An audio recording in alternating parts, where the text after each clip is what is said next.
Hey guys, tonight we're diving into one of the greatest survival flexes in history. How Native Americans built teepees that stayed warm and comfortable at temperatures where modern humans start panicking because the thermostat dropped 3 degrees. So before you get comfortable, take a moment, like the video and subscribe. But only if you genuinely enjoy what I do here. And let me know in the comments where you're tuning in from and what time it is for you. It's always fascinating to see who's joining us from around the world. Now, dim the lights, maybe turn on a fan for that soft background hum, and let's ease into tonight's journey together. When you imagine a home built to survive winters at minus 30 degrees, the kind of cold that makes your eyelashes question their life choices, you might picture something heavy, fortified, and aggressively unwelcoming. Thick stone walls, tiny windows, a fireplace so big it qualifies as a roommate. Basically, a medieval castle without the castle. But the people who actually thrived in that environment weren't living in stone cubes. They were living in tipis, elegant, aerodynamic structures that look simple from a distance, but are secretly smarter than half the buildings we construct today. And let me be blunt, tipis don't get nearly enough credit. If Europeans had invented these things, they would have written operas about them. There would be paintings titled Ode to the Perfect Cone, entire architectural programs dedicated to the sacred geometry of portable warmth. But because this brilliance came from indigenous peoples, a shocking number of history books shrug and say, a kind of tent. A tent? That's like calling a NASA spacecraft a metal canoe with ambition. From the outside, a teepee looks clean and minimalist, the kind of design that would get posted on Pinterest under off-grid goals. But every inch of it exists because generations of people watched the land carefully and learned exactly how the wind, snow, and temperature behaved. Not guessed. Learned. Meanwhile, Europeans on the plains were building little square cabins that trapped smoke inside like they were trying to hotbox themselves into the afterlife. What blows my mind is how perfectly the teepee works with the environment. It doesn't try to fight the wind. It slices through it. It doesn't try to hold snow. It shrugs it off like a buffalo having a bad morning. Modern houses could never. They see one snowflake and immediately panic about roof damage. The teepee's response? Cute. Try harder. And honestly, I admire that. It's architectural confidence. Here's my personal opinion. The teepee might be one of the smartest human inventions ever created. Portable, insulated, ventilated, warm in winter, cool in summer, easy to repair, easy to move. Even IKEA furniture can't compete with that list, and IKEA furniture comes with an instruction manual that looks like a hostage note. The teepee wasn't just a shelter, it was a survival machine, perfectly adapted, perfectly efficient, and perfectly suited to a world trying daily to freeze you into a decorative ice sculpture. And that, my friends, is why people inside a teepee stayed alive while winter outside screamed like it was auditioning for a horror movie. Before a teepee could become the warm, elegant winter powerhouse it was, it needed a skeleton, and not the spooky Halloween kind. It needed poles, long ones, straight ones, strong ones. Fortunately, the Great Plains had exactly the right tree for the job, the lodgepole pine, a tree so perfectly designed for teepee construction that I suspect nature was showing off. Let's talk about these poles for a moment. They were tall, slim, lightweight, and surprisingly durable. Basically the supermodels of the tree world. If you've ever tried to drag a giant wooden beam across a field, you know that lightweight and durable don't usually go together. But lodgepole pines pull it off. Honestly, trees shouldn't be allowed to have that kind of good genetics. The process of choosing poles wasn't random. People didn't just walk into the woods, point dramatically and yell, "That one!" They understood exactly which trees worked and which ones didn't. And here comes my personal opinion. This is where indigenous engineering truly humbles modern people. Most of us can't pick a ripe avocado without causing emotional distress, yet these communities selected structural materials with mathematical confidence. Once cut and prepared, the poles were arranged into a tripod, the foundation of the teepee. This tripod wasn't wobbly, it wasn't experimental, It wasn't, let's see if this holds. No. It was stable enough to withstand winter winds that could knock the personality out of a buffalo. And let's be honest, if your house can stay upright in a plain storm, you deserve a medal. After establishing the tripod, the remaining poles were placed around it in a precise spiral pattern. This wasn't just for looks, though it does look fantastic. The spiral helped distribute weight evenly, allowed snow to glide off gracefully, and created a cage-like structure strong enough to resist fierce gusts. This is the kind of engineering modern stadiums brag about, except the teepee did it first, without steel, computers, or architectural firms charging outrageous consultation fees. Here's the part people never talk about. Lodgepole pine poles were reused for years, decades even. They travelled with families from camp to camp, winter to summer, across hunting grounds and seasonal sites. Imagine a house with reusable walls that don't fall apart 5 minutes after you assemble them. Something IKEA users can only dream about. In short, the lodgepole pine wasn't just a tree. It was the backbone of the plains home. A perfect architectural gift from the environment. And honestly, modern buildings could learn a thing or two from those poles. The Tipis cone shape might look simple, almost too simple. But that's part of the design's evil genius. It's the kind of architectural brilliance that hides behind effortless elegance. You look at it and think, oh, nice triangle. But then winter arrives. The temperature drops to -30 degrees. The wind comes screaming across the plains like it's late for an appointment. And suddenly that triangle is performing miracles. Let's start with the obvious. A cone is aerodynamic. A teepee doesn't fight the wind. It doesn't argue with the wind. It doesn't stubbornly insist on being a rectangle like European houses.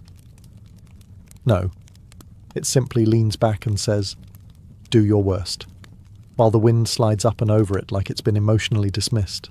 I've always believed that if European colonists had arrived with less architectural ego and more willingness to observe, they would have stared at the teepee and said, oh, so that's how you avoid freezing to death. But no, they built boxes, cold boxes, smoky boxes, boxes that leaked heat like they were trying to cool the entire continent. Meanwhile, the teepee, with nothing more than poles and hides, behaved like it had a degree in aerodynamics. One of the most impressive features of the cone shape is its ability to shed snow. Snow doesn't pile up politely on the roof. It slides right off.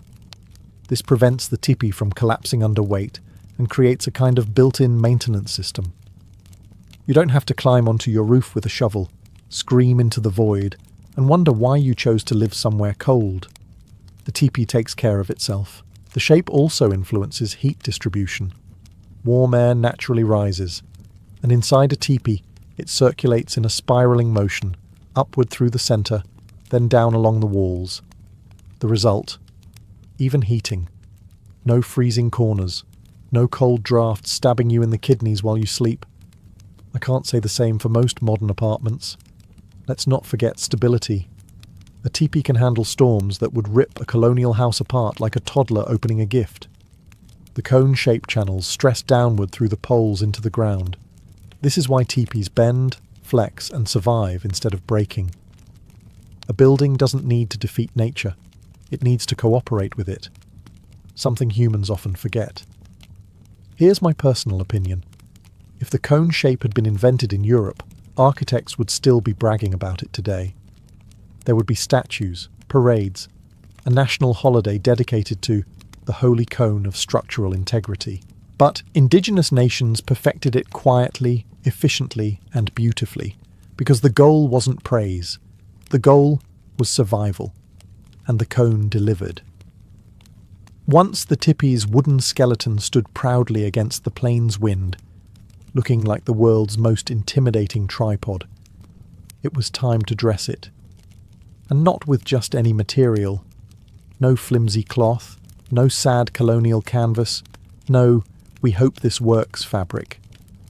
Teepees were wrapped in buffalo hides, one of nature's greatest winter inventions, and honestly better insulation than half of what modern outdoor stores sell for outrageous prices. Let me be clear. Buffalo hides weren't chosen because they were convenient. They were chosen because they were perfect. A buffalo is basically a walking furnace wrapped in fur and muscle, surviving winters so cold even the snow considered relocating.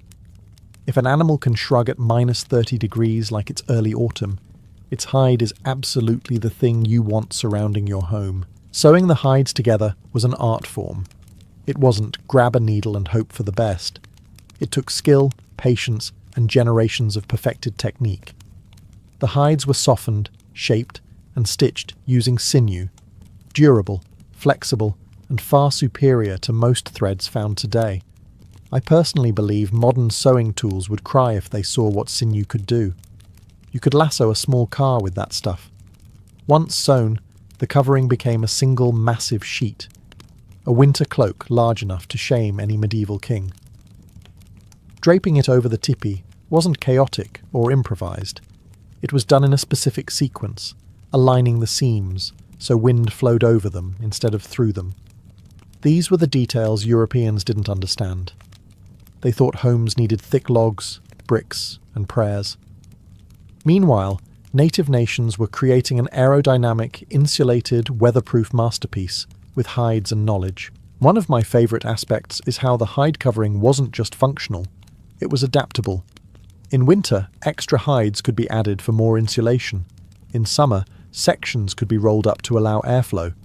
Meanwhile, most European settlers spent winter alternately freezing and smoking themselves out of their cabins, wondering what mysterious force prevented comfortable living. Spoiler, it was poor design. And here's a personal opinion no one asked for, but I'll say anyway. The buffalo hide covering might be the most elegant example of using the land without abusing the land. The hides were a gift, not a resource to exploit endlessly, but something to respect, use wisely, and honour. The final result? A teepee wrapped so tightly and intelligently that even roaring winter winds had to take a moment and say, "Well, all right, fair enough." If you've ever seen a buffalo up close, you know two things immediately. 1, it is enormous, and 2, it is dressed for winter, like it's preparing to battle the Ice Age directly. Buffalo hides weren't just warm, they were absurdly warm. Unfairly warm. Warm in a way that makes you question why modern winter jackets cost so much and perform so little. I've worn jackets marketed as windproof, thermal, or Arctic grade, and somehow a buffalo in January still looks more comfortable than I do walking to the mailbox. And this is exactly why buffalo hides formed the winter armour of the teepee. A buffalo spent its whole life outdoors, casually existing at temperatures that make humans panic. -30 degrees. That's Tuesday for a buffalo. The fur is dense, the hide thick, and the insulation qualities are so good that snow falling on a buffalo doesn't even melt, meaning its body is holding heat that efficiently. That's not biology. That's a flex. So imagine stitching multiple hides together into one giant weatherproof cover. It was like wrapping your entire home in the North American equivalent of a luxury polar survival suit. But unlike modern clothing companies, the buffalo didn't try to upsell you with phrases like ultralight, breathable, or revolutionary fabric technology. The hide simply said, "I will keep you alive. You're welcome." Another thing I personally love? The hides weren't used wastefully. Nothing on a buffalo was thrown away. Meat, bones, sinew, fat, hooves, everything had a purpose. The hides were treated, softened, tanned, and prepared with knowledge accumulated over hundreds of generations. People today struggle to assemble a bookshelf from a Scandinavian furniture store. Meanwhile, these communities were turning massive animal hides into airtight, winter-ready home insulation. The hide's thickness made them excellent at blocking wind. And if you've never stood on the Great Plains during a winter storm, allow me to describe it. The wind does not blow, it attacks. It behaves like it has unresolved emotional issues. It finds every gap, every crack, every weakness. Buffalo hide handled that wind like a veteran bouncer at a rowdy tavern. "No entry! Move along!"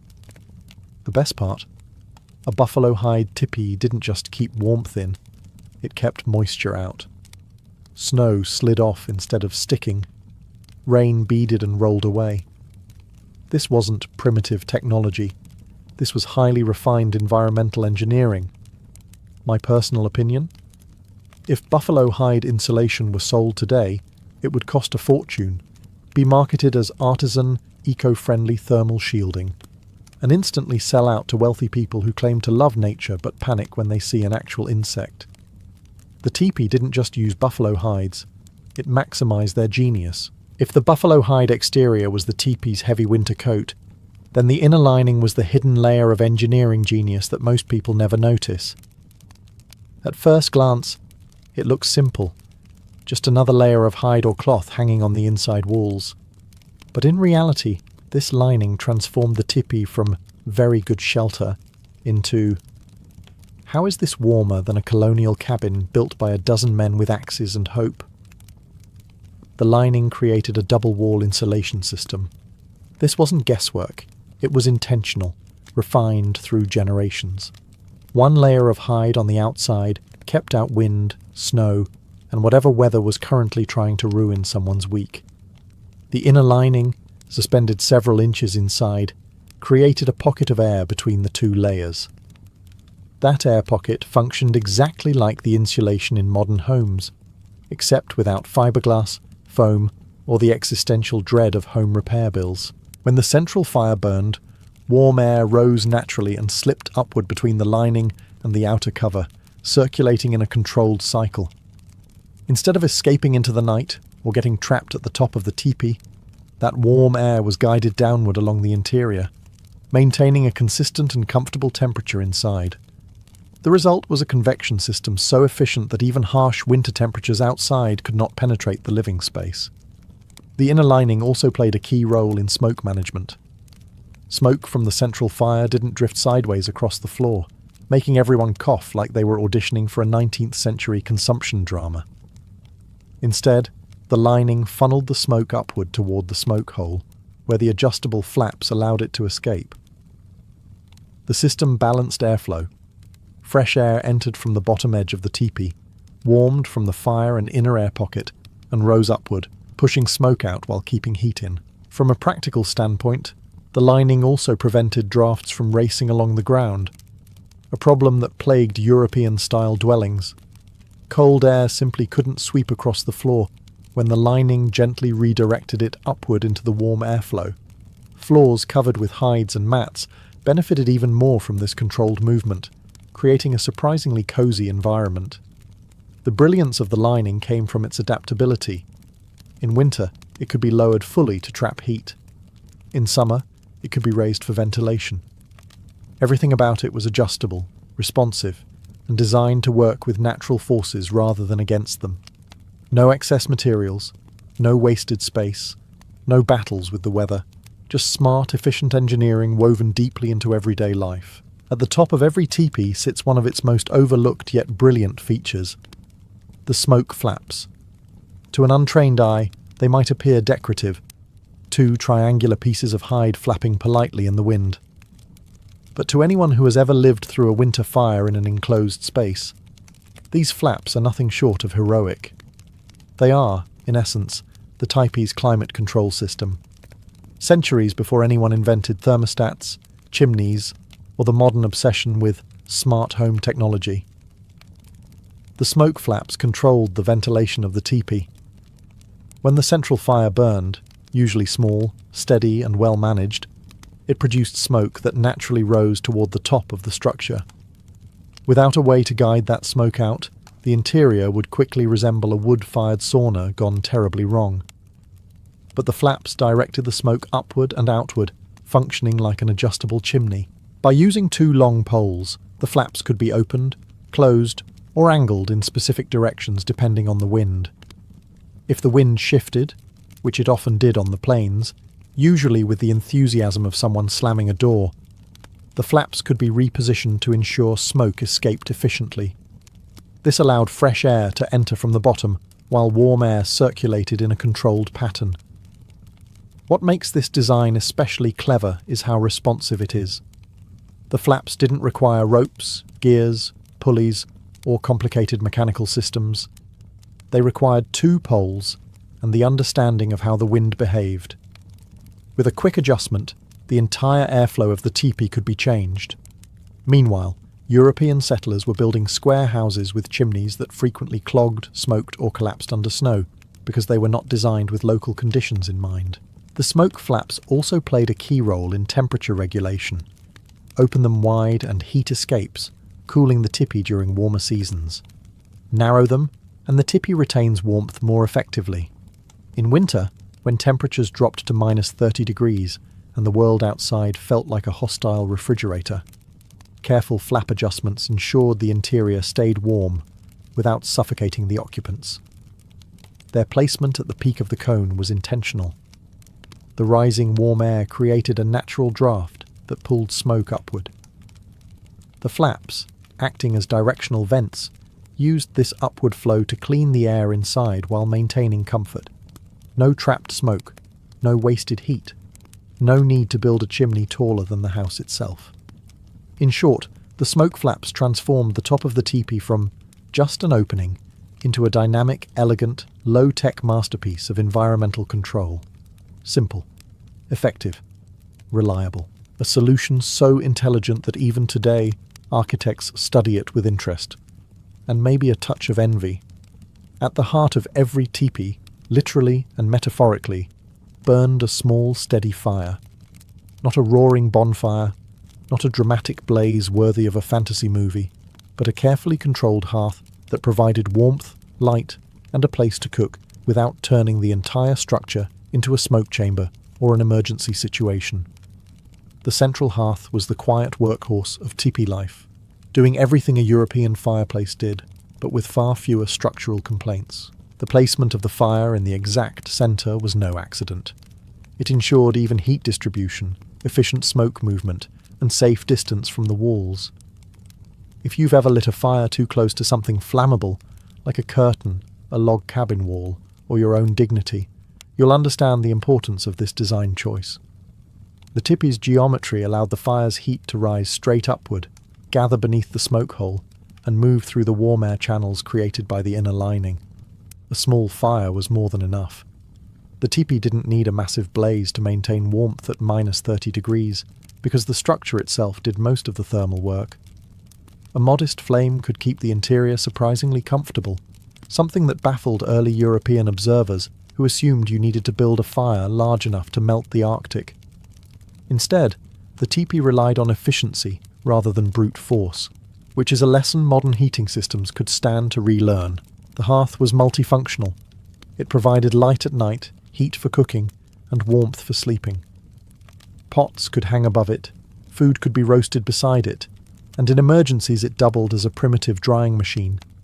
Essential in a climate where wet clothing was not merely an inconvenience, but a potential health hazard.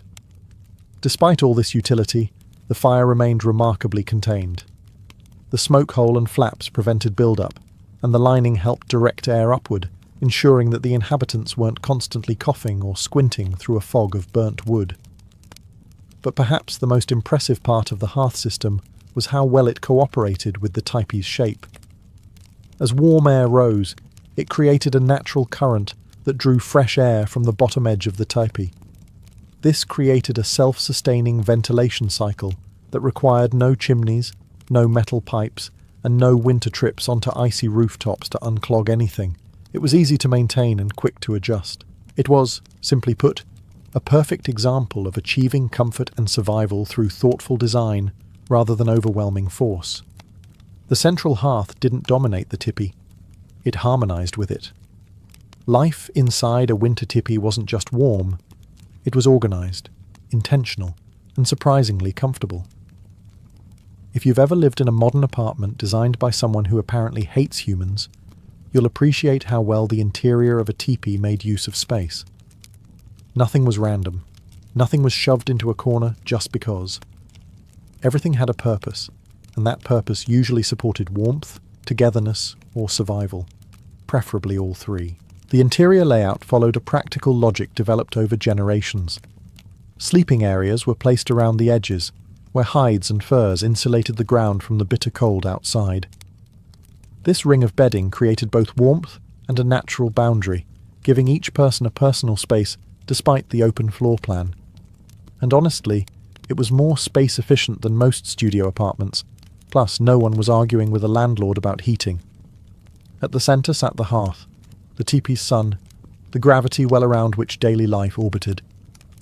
People gathered there to cook, talk, make tools, repair clothing, tell stories, and occasionally contemplate why the wind outside sounded like it was trying to file a complaint. The circular arrangement encouraged eye contact and conversation, something designers of open-concept homes keep trying, and failing, to recreate. What made the Tipis so effective as a communal space was how equal the interior felt. There were no cold corners, no isolated nooks, and no darker, slightly suspicious areas like in a log cabin. The entire space was warmed by the convection created between the inner lining and outer cover. This meant no one was ever forced to sleep in the drafty zone, also known as the spot Europeans assign to their least favourite family members. Hooks, poles and lines allowed belongings to be stored efficiently along the walls. Tools, clothing, bags, cooking items, all had their place. Even drying racks for wet gear could be suspended from the poles above, taking advantage of rising warm air. A teepee could transform between a living room, bedroom, workshop, kitchen, and gathering hall without ever feeling cramped. But the real magic was how the structure supported social connection. The warmth invited conversation. The circular shape encouraged participation. The open space allowed for rituals, storytelling, teaching, singing, and laughter, all while the storm outside raged like an angry opera singer. A winter teepee was not just a shelter, it was a living, breathing community space. A place where families didn't just survive the cold, they shared life within it. One of the most underrated achievements of the winter teepee wasn't the aerodynamic design, the smoke control engineering, or even the buffalo hide insulation. No. It was the fact that people inside weren't forced to sit, sleep, or walk on frozen ground like reluctant penguins. The floor of a winter teepee was its own system of insulation, comfort, and practical design, turning icy soil into something surprisingly warm and livable. In -30 degrees, that's nothing short of a small miracle. The foundation of the floor was a layer of brush, grass, or mats, laid down to create separation between the earth and the living space. This first layer acted like a buffer zone, the diplomatic negotiator keeping the freezing ground from declaring war on everyone's feet.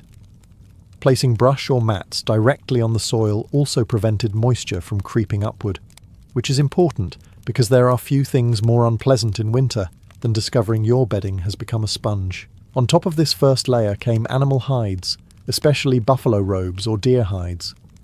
These hides provided not only warmth, but softness, a huge upgrade from the harder surfaces found in European cabins of the same era. Even today, stepping onto a warm fur surface on a cold morning feels luxurious. In a teepee, it wasn't luxury, it was survival with style.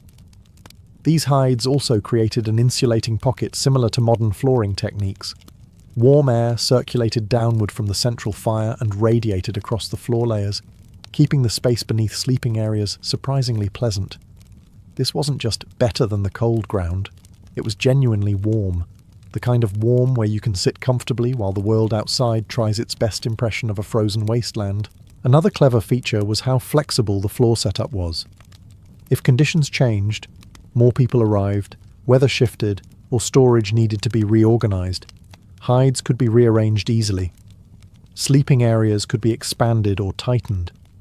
Additional furs could be layered for extra insulation. The floor was not a static element. It adapted as efficiently as the teepee itself. And there was a practical hygiene advantage too. If snow or mud got tracked inside, and let's be honest, someone always tracks something inside, the hides could be lifted, shaken, cleaned, or dried near the fire. Try doing that with a colonial wooden floor. Spoiler, it doesn't go well. Altogether, the floor system worked harmoniously with the teepee's thermal design. Heat rising from the hearth, insulation from the hides, airflow from the lining. Everything protected the family from the brutal cold outside.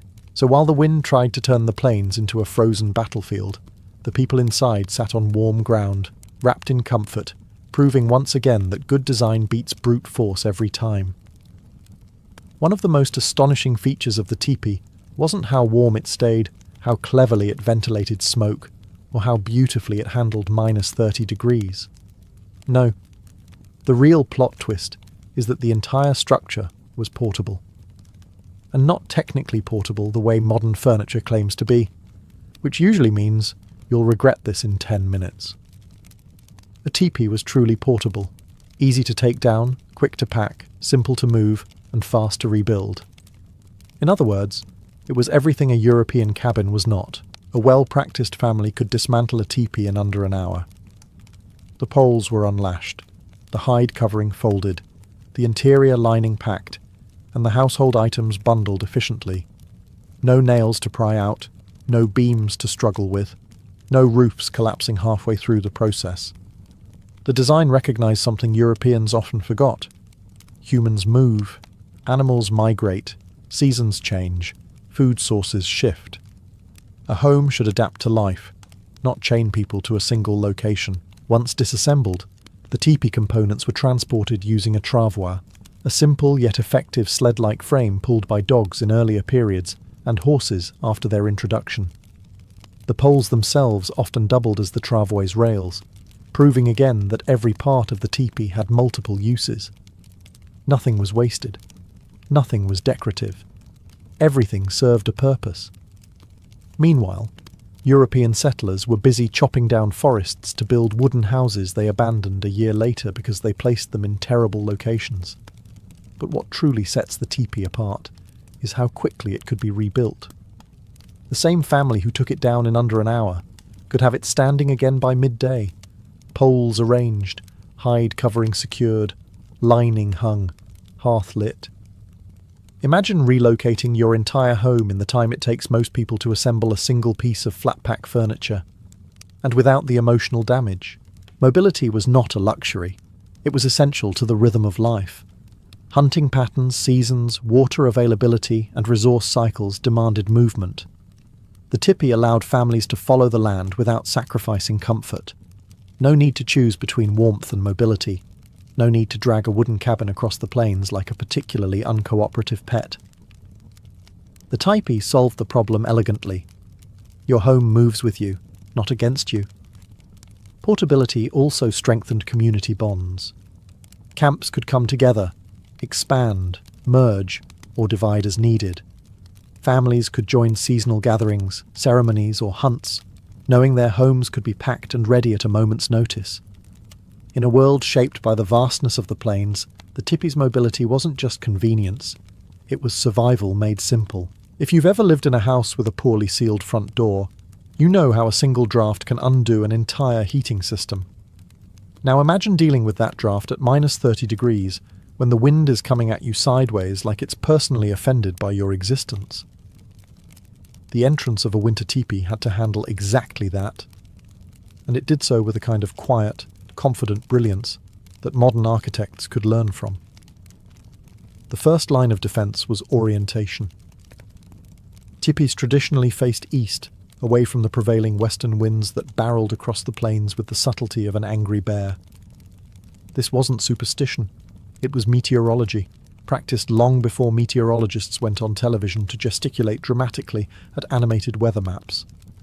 By facing east, the teepee reduced exposure to the most aggressive gusts, turning the doorway into a controlled entry instead of a wind tunnel. Next came the door flap, a hide covering that acted like a flexible but surprisingly effective shield. It could be lifted, tied back, weighted, doubled, or layered depending on the season. Unlike a rigid wooden door, the flap moved with the wind instead of resisting it, preventing stress on the structure and reducing the risk of cold air barging inside uninvited. During harsh winter storms, a second flap or additional insulation could be added behind the main door, creating a miniature airlock.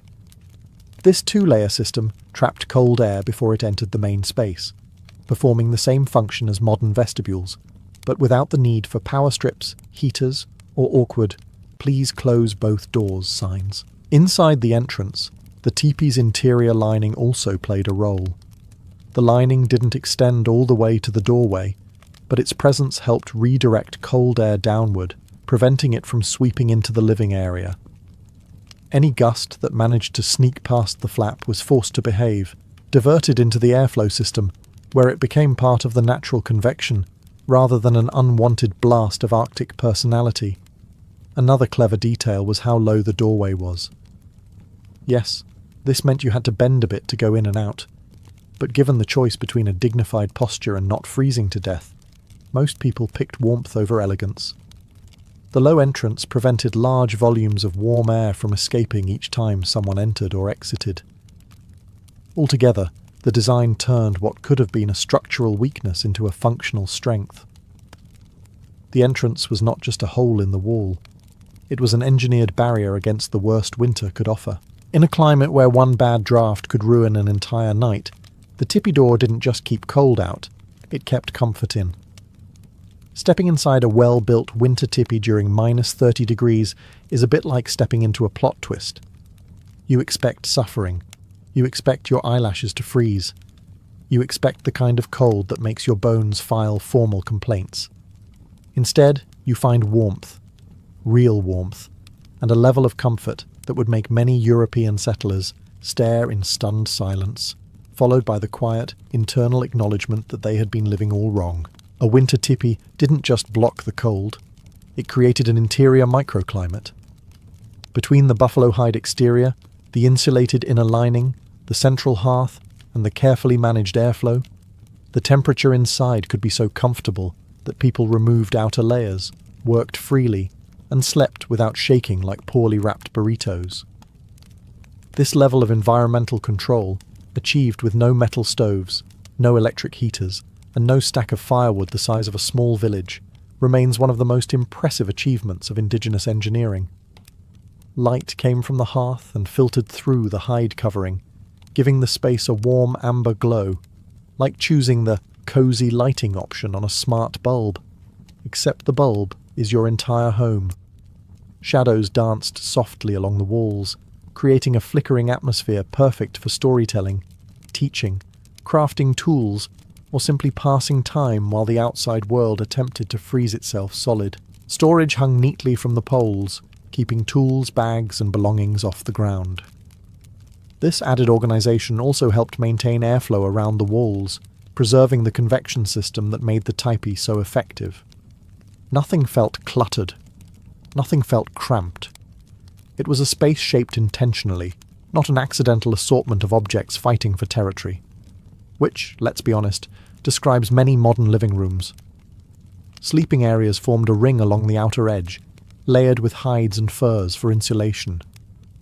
These sleeping spots stayed noticeably warmer than the central walkway, thanks to the floor system working in harmony with the heated airflow. Families could rest peacefully, wrapped in warmth, while blizzards roared outside with the enthusiasm of a choir of disgruntled wolves. What might surprise modern audiences most is just how livable the space felt. This wasn't surviving in the bare minimum sense. This was living, cooking, repairing clothing, crafting tools, singing, sharing stories, teaching lessons, and preparing food. Daily life continued seamlessly, unaffected by the howling cold beyond the teepee walls. The winter teepee didn't merely protect people from the environment. It created a refuge, a bubble of warmth and community in a world that demanded resilience. A home where life continued, even as winter tried its absolute best to stop it. When European settlers first encountered winter teepees, many of them had the same reaction someone has when they realize their expensive high-tech phone can't do something a cheap, older model does effortlessly. Confusion, denial, and eventually, grudging respect. Up to that point, most Europeans assumed that proper houses required heavy timber, thick walls, small windows, and enough smoke inside to make every meal taste like an accidental barbecue. The teepee quietly disagreed, and then proceeded to outperform these houses in almost every category that mattered in minus 30 degrees. Take the average settler cabin. Built quickly, often with limited knowledge of the local climate, it tended to have gaps between logs large enough to qualify as part-time entry points for wind. The roofs leaked. The chimneys smoked. the floors froze. The wind whistled through the walls like a judgmental dinner guest. And each winter, families discovered new and exciting ways to regret their architectural decisions. Compare that to a winter teepee.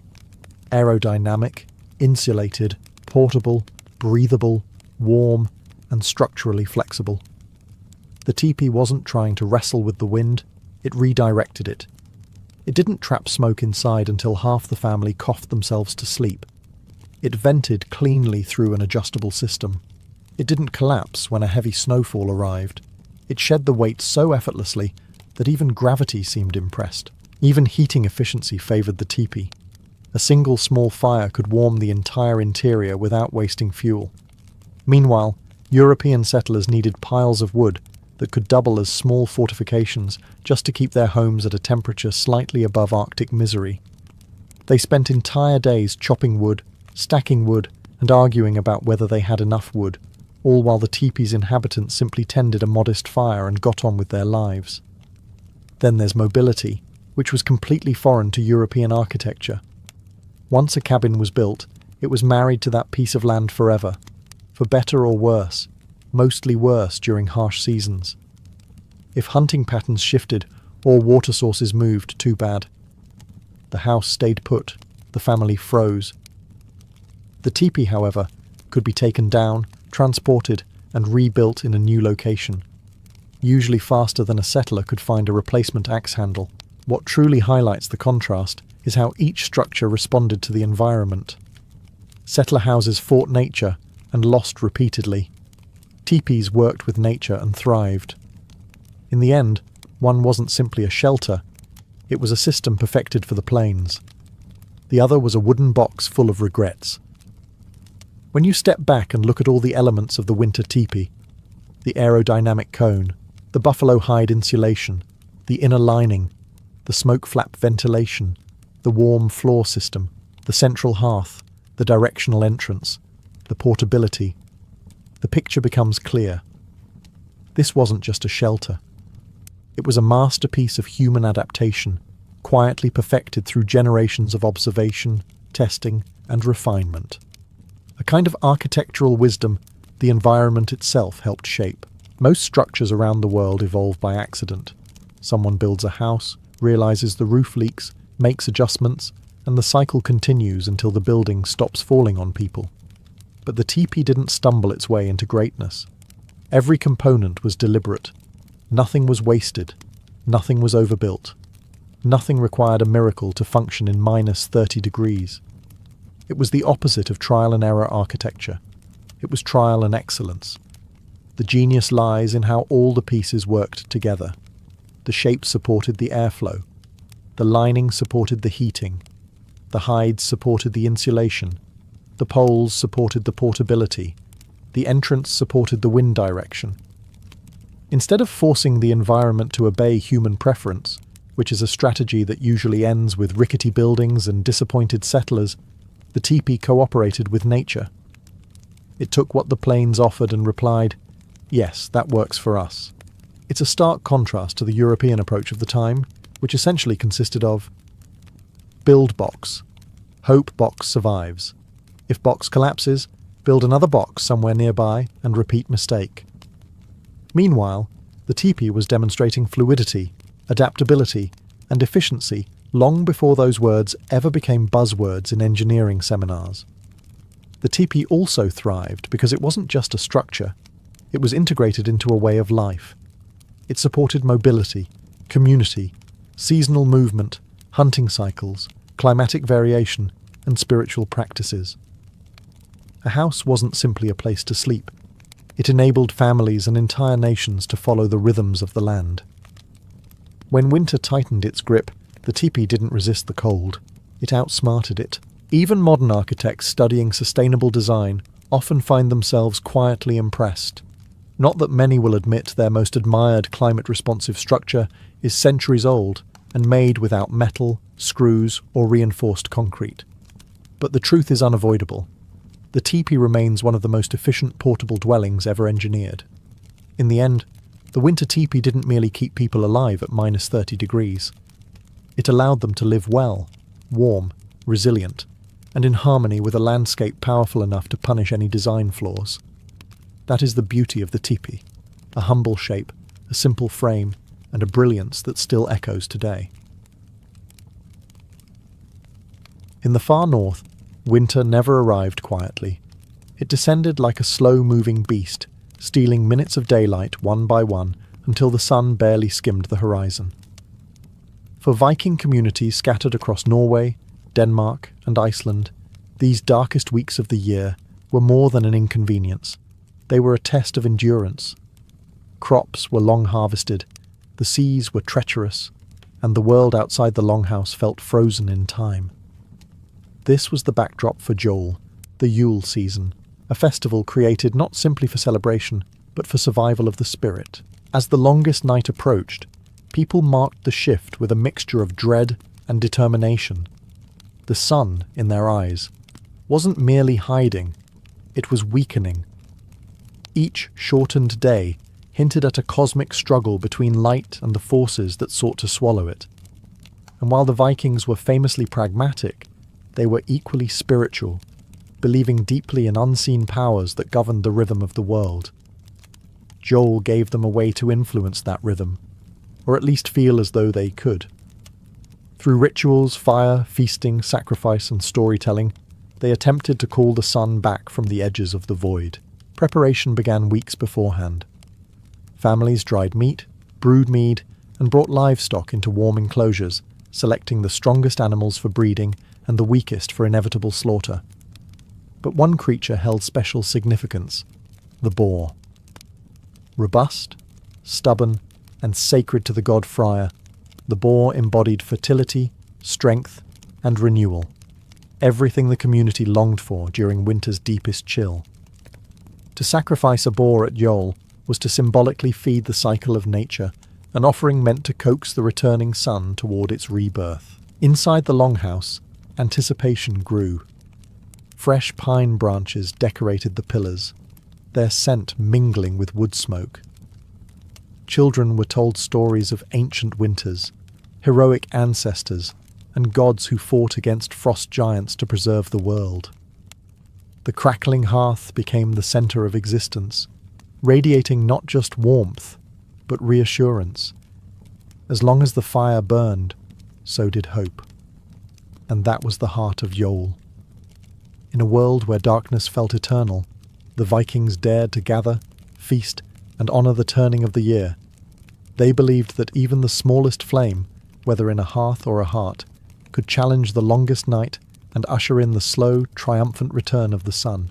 At the heart of Jol stood one ritual more sacred than any other: the sacrifice of the boar dedicated to Freyr, the Vanir god of fertility, peace, and prosperity. To the Vikings, Freyr wasn't just a deity. He was the guarantor of the coming year's harvest, the quiet force behind warm summers, fertile fields, and the renewal of all living things. In the cold grip of winter, when food stores dwindled and daylight faded, honoring Freyr became a matter of both reverence and survival. The chosen boar, often the finest animal a household could produce, was treated with immense respect. In some regions, it was groomed and adorned with wreaths or ribbons, a symbolic gesture acknowledging its role in sustaining the community. This was not a mindless act of slaughter. It was a solemn exchange, life given in hopes that life would continue. Before the sacrifice, the boar was led before the assembled clan, where each person laid a hand on its bristled back and swore a Yule oath, promises of bravery, intentions for the coming season, or vows to settle feuds once the snows melted. These oaths, spoken in the presence of the gods, ancestors, and kin, were binding. Breaking them brought dishonor, and worse, divine disfavor. Once the sacrifice was complete, the blood of the boar was collected and sprinkled on carved wooden idols, ceremonial stones, and even the participants themselves. This act, known as hlautbolli, was believed to strengthen the bond between mortals and the divine. The meat was then roasted over an open fire, its scent mingling with pine and smoke, filling the longhouse with a richness that momentarily erased the harshness outside. The feast that followed was communal, every slice of boar carrying symbolic weight. Eating it meant partaking in Freya's blessing, sharing in the hope that fields would flourish again and that the sun would regain its strength. Children were told that the boar's spirit would run across the skies, guiding the returning light back toward the world of humans. In this way, the boar sacrifice was more than a ritual. It was a covenant, a promise that the Vikings would endure winter's darkness with resolve, and a plea that the gods, in turn, would reward their devotion with abundance when spring returned. If the boar sacrifice was the sacred heart of Jol, mead was its golden lifeblood. In the Viking imagination, mead wasn't just a drink. It was a gift from the gods, a symbol of celebration, creativity, and communal strength. Brewed from honey, water, and often flavoured with herbs or berries, mead represented the stored sweetness of the year, captured sunlight transformed into liquid warmth. And there was no better time to release that warmth than in the frozen depths of winter. Inside the longhouse, the mead flowed freely. Massive drinking horns, often carved with patterns of serpents and runes, were passed hand to hand. Each person drank in turn, guided by ritual and etiquette that reinforced solidarity. No one drank alone. A horn raised was an invitation, sometimes to toast the gods, sometimes to honour ancestors, and sometimes simply to express gratitude for surviving another year. The Vikings believed that shared drink bound people together, dissolving the boundaries that hardship tended to build. As the fire roared in the central hearth, the longhouse came alive. Shadows danced along timbered beams, flickering like spirits that had joined the gathering. Mead loosened tongues, thawed frozen spirits, and transformed the solemnity of sacrifice into celebration. Faces flushed with heat and drink. Warriors recounted battles with playful exaggeration. Fishermen bragged about storms survived, and farmers predicted next year's harvest with bold optimism. Laughter grew louder as the night deepened, and for a few precious hours the struggles of winter felt distant. But mead drinking wasn't merely indulgence. It was a ritualized release of tension, a psychological shield against the crushing monotony of the season. Each hornful offered courage to endure the cold, courage to face the uncertainty of the months ahead, and courage to hope for renewal. Even the skalds, the storytellers and poets, depended on mead for inspiration, believing it opened the mind to the wisdom of Odin himself. And though excess was expected, it was not entirely chaotic. A designated host, the symbol leader, oversaw the passing of the horn, ensuring that toasts maintained dignity and that the drinking strengthened bonds rather than fractured them. Under this guidance, Jol mead feasts became acts of cultural resilience. Within the longhouse, warmed by fire and fortified by honeyed drink, the Vikings pushed back against winter's darkness, creating light of their own making. As the mead loosened tongues and the firelight softened the edges of the longhouse, another essential element of Jol emerged: storytelling. To the Vikings, words were more than entertainment. They were living things, capable of shaping memory, identity, and even destiny. And honestly, I think this was one of the most powerful aspects of Viking culture. They didn't rely on books or libraries. Their history survived because people cared enough to speak it aloud, year after year. The skalds, those elite poets and keepers of lore, commanded the room with a presence equal to any warrior. They carried sagas in their minds the way others carried blades, carefully, skillfully, and with a sense of responsibility. During Jol, when darkness pressed too close and the world felt uncertain, it was the skalds who reminded everyone that their ancestors had faced the same fears and survived. In a way, they provided psychological armor. Personally, I think every society that survives hardship has its storytellers, people who translate suffering into something meaningful. The stories ranged from epic to intimate. One moment the longhouse echoed with the thunder of Thor battling giants, and the next it fell silent as tales of lost kin or heroic voyages stirred emotion. Children listened wide-eyed, absorbing everything like snow catching firelight. Adults nodded along, recognizing familiar themes: courage in the face of winter, loyalty to kin, the fragile line between the mortal and divine. But these stories weren't ancient relics. They evolved with each telling.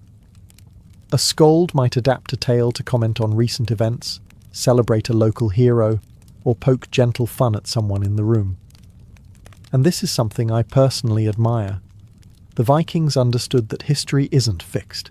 It's a conversation between past and present, shaped by the needs of the living. Storytelling during Jol also served a deeper purpose.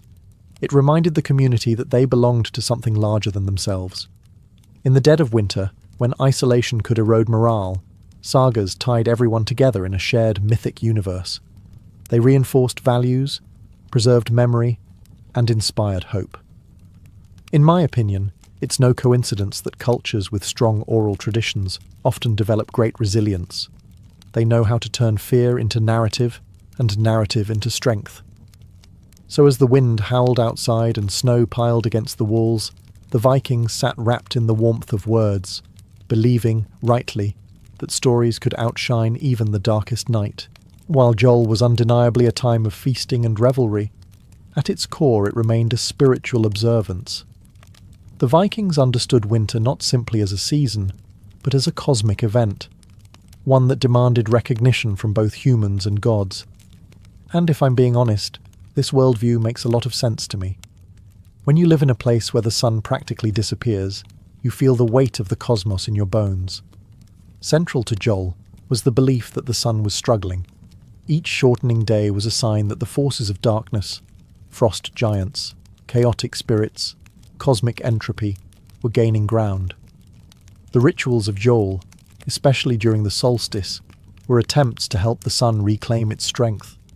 Torches, bonfires, and hearth flames weren't just sources of heat. They were symbolic beacons, tiny earthly echoes of the celestial fire they hoped would soon return. Communities gathered to offer prayers, food, and drink to the gods, especially Odin, Thor, and Freya. Odin was invoked for wisdom and protection, Thor for strength against the oppressive cold, and Freya for the promise of fertile lands when spring returned. Personally, I find it fascinating how Viking spiritual life blended practicality with myth. They prayed to the powers that controlled the things they needed most: warmth, food, and the safety of the clan. In a harsh environment, faith wasn't a luxury, it was a strategy. The solstice night itself held a heavy, electric atmosphere. People watched the sky, listening for omens, believing that the veil between worlds grew thinner during Jol. Some expected visits from ancestral spirits. Others believed the gods rode across the night sky on the wild hunt, a stormy procession that could bless or terrify depending on one's fortune. And honestly, if you've ever been outside during a northern winter storm, you can understand why they imagined supernatural riders in the wind. It feels otherworldly. When the solstice passed and the sun began, slowly, to grow in strength again, the mood shifted. This turning point marked a psychological victory. The worst had passed. The light was returning. The offerings, prayers, and rituals hadn't just honoured the gods, they had sustained the community through the mental darkness of winter. In this sense, Jol wasn't simply about worship. It was a festival of resilience, a reminder that even in the deepest night, renewal was already on its way. Beyond sacrifice, storytelling, and ritual, Jol was also a time for simple human joy. Games, gifts, and the strengthening of bonds within the clan. And honestly, I think this is one of the most underrated aspects of Viking culture.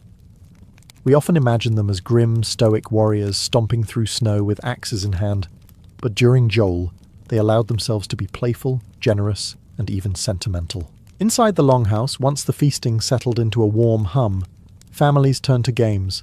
Some were competitive: wrestling matches, board games like Hnefatafl, and strength tests that let young men show off after a few horns of mead. Others were humorous, designed to provoke laughter during a time of year when emotional warmth mattered just as much as physical heat. Children chased each other around the hearth, adults teased one another, and even elders joined in with wry smiles. In my opinion, These moments of levity reveal more about Viking resilience than any saga of battle. They refused to let winter steal their humanity. Gift-giving was also part of the celebration. Unlike the lavish modern holiday rituals, Viking gifts were usually practical. Carved wooden toys for children, warm mittens, new tools, ornaments, or simple charms for protection. Sometimes, a beautifully crafted knife or a piece of jewellery changed hands, but the meaning mattered more than the object. Gifts symbolised appreciation, loyalty, and the reaffirmation of bonds that the clan depended on for survival. Honestly, I think this approach to gifts is much healthier than what we do today. Vikings weren't trying to impress, they were trying to strengthen relationships. There was also a tradition known as elf blot, where families left out food or drink for household spirits, elves or landvetter, who were believed to guard the home. Whether people truly expected invisible beings to eat the offerings, or simply wanted a symbolic gesture of gratitude, the practice created a sense of harmony between the human world and the unseen forces around them. I personally love this idea. It shows how the Vikings acknowledged that survival was never achieved alone, not even by humans. In the end, Joel's games and gifts weren't small side activities. They were emotional glue. They reminded the community that winter might be harsh, but life still held sweetness, humour, and companionship. In the darkest season, kinship became its own kind of light. Among all the symbols of Joel, fire stood tallest, both literally and spiritually. The Vikings understood fire as more than a source of heat. It was a living presence, a guardian against the creeping darkness that dominated their winters. And truthfully, I think they were onto something. Anyone who has sat beside a fire during a cold night knows that its warmth feels emotional as much as physical. It lifts the spirit in a way nothing else quite can. During Joel, households and entire communities lit great fires meant to echo the rebirth of the sun. Torches were carried in procession, hearths were fed with fresh logs, and in some regions, a massive Yule log, often a whole tree trunk, was burned for days on end. Keeping the flame alive symbolised both endurance and continuity. If the fire survived the longest nights, so would the people. Personally, I love this symbolism. It turns the simple act of staying warm into a collective declaration of hope. The Yule log itself had layers of meaning. Some believed it protected the home from misfortune. Others thought the sparks flying upward carried blessings to the gods. Families saved ashes from the burnt log to scatter in fields, believing it would ensure fertile soil in spring. Even if we look at this practice through a modern lens, there's something beautiful about connecting winter rituals to future harvests. It shows how Vikings tied every moment, dark or bright, to the cycle of life. Fire also created a boundary between the ordinary and the sacred. As flames flickered against the longhouse walls, casting shifting shapes in the smoke, people believed the veil between worlds grew thinner. Ancestors might draw near, wandering spirits might linger, and gods might watch unseen from the glow. And honestly, on a long winter night, filled with wind and cracking ice, I can imagine how easily the mind slips into that mystical space. Firelight has a way of making the world feel both smaller and larger at the same time. These fires, whether small hearth flames or towering bonfires, represented the Vikings' attempt to answer the darkness with light. Not passively, but actively, almost defiantly. They couldn't control the sun's return, but they could create light of their own. And in many ways, that simple act is the essence of human resilience. When the world grows dark, we build a flame and decide to endure. While Joel was filled with warmth and celebration inside the longhouse, the world outside was believed to be far more unpredictable. Winter nights carried mysteries, and the Vikings felt that the boundaries between mortal and supernatural realms thinned during this season. One of the most dramatic beliefs tied to Joel was the Wild Hunt, a roaring, spectral procession said to sweep across the sky, led by none other than Odin himself. And honestly, If you've ever stood outside during a violent winter storm, feeling the wind tear past you like galloping hooves, it's not hard to see where this idea came from. The Wild Hunt was a paradox. It was awe-inspiring, terrifying, and strangely comforting all at once. Odin, riding his 8-legged steed Sleipnir, was joined by slain warriors, restless spirits, and sometimes even mythic beasts. To witness it was considered dangerous. To ignore it was considered foolish. People stayed indoors, whispering prayers and hoping the furious host would pass without taking someone along. Personally, I find this belief fascinating because it reflects how the Vikings interpreted nature. Storms weren't just weather, they were messages, warnings, or displays of divine power. But the Wild Hunt wasn't the only supernatural occurrence tied to Jol. Many Vikings believed ancestral spirits returned during this time, drawn to the warmth of the hearth and the offerings left in their honour. Families set aside food, drink, or a spare seat near the fire. Whether these gestures were meant literally or symbolically, they emphasized the connection between the living and the dead, a reminder that identity stretched beyond a single lifetime. Some households practiced rituals for house spirits, the Dizir or Landvetir, believing that honouring them maintained harmony within the home. I personally love how balanced this worldview is.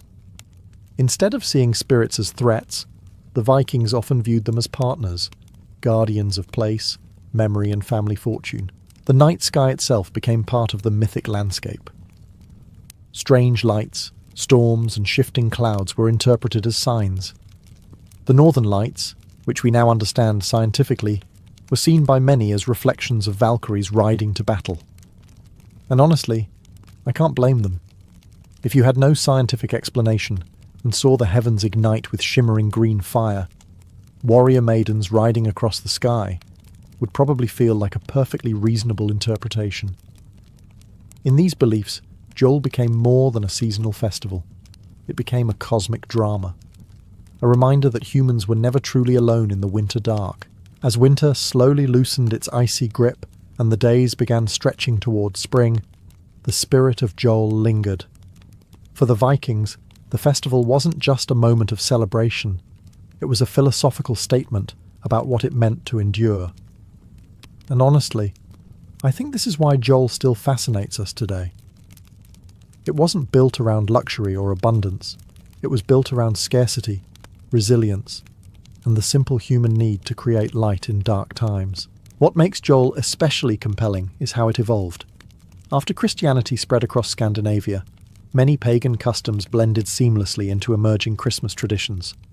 The timing of the festival, the feasts, the fires, even the idea of gift-giving, all found new homes within a Christian framework. But the old meanings didn't vanish. They hid beneath the surface, shaping the textures of winter celebrations across northern Europe. Personally, I find this cultural blending beautiful.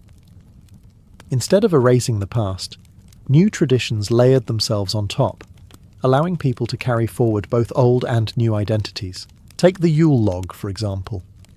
Today we think of it as a dessert or a decorative fireplace ritual, but its roots go back to Viking households feeding a massive wooden trunk into the hearth to keep the symbolic flame alive for days. Or consider the boar's head, once central to Freya's sacrifice, now echoed faintly in medieval English feasting customs. Even the idea of gathering, drinking, storytelling, and reaffirming bonds during the darkest days of winter is essentially unchanged. Humans still crave warmth and companionship when the world feels cold. The persistence of these traditions shows how deeply Jol resonated with the rhythms of human life. At its core, it was about hope, something every culture understands. The Vikings didn't celebrate because life was easy. They celebrated because life was hard. And in my opinion, that's the most powerful kind of celebration. It's defiant. It's emotional. It's a reminder that joy isn't the opposite of struggle. It's how people fight against it. Today, when we light candles, gather with loved ones, or tell old stories beside a winter fire, we're echoing impulses that are thousands of years old. We may no longer fear that the sun will disappear forever, but the instinct to push back against darkness remains. And that, more than anything, is the lasting legacy of Joel, a festival that taught people not just to survive the winter, but to transform it into something meaningful, communal, and profoundly human. To most people standing outside the walls, a medieval castle looked like a place of calm power, thick stone battlements, high towers, and a noble banner fluttering confidently above it all. But anyone who actually lived inside those walls, especially the guards, knew the truth. A castle was not a peaceful sanctuary. It was a pressure cooker built for war, paranoia, and constant readiness. And honestly, I think castle guards had one of the most stressful jobs of the entire medieval world. You weren't just protecting a building, you were protecting a symbol of authority, wealth, and political pride. That meant you couldn't afford a single mistake. A guard's day began early, often before sunrise.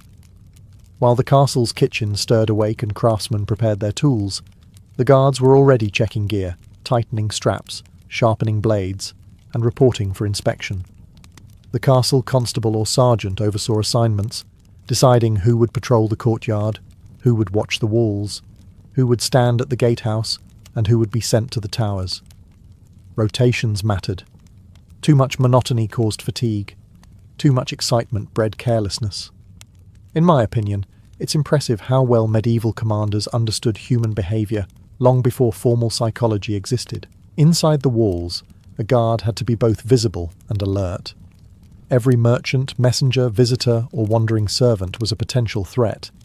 Even residents of the castle were not above suspicion.